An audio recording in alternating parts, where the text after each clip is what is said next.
এবার দেখে নিচ্ছি সিকন এক ঝলকে। উত্তরবঙ্গ সফরে এলেন রাজ্যের মুখ্যমন্ত্রী মমতা বন্দ্যোপাধ্যায়। বুধবার রয়েছে তার ডুয়ার্স এলাকায় কর্মসূচি। পুরনো একটি মামলার হাজিরা দিতে দিনহাটা মহকুমা আদালতে গেলেন প্রাক্তন কেন্দ্রীয় প্রতিমন্ত্রী নিশীথ প্রামাণিক। আর এর জন্য কঠোর নিরাপত্তা ব্যবস্থা ছিল আদালত চত্বরে।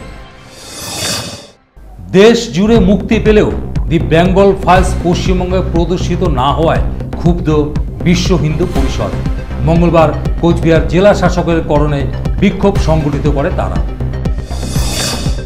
14 দফা দাবির ভিত্তিতে মাথাভাঙা মহকুমা শাসককে স্মারকলিপি দিল প্রতিবন্ধী কল্যাণ সমিতি।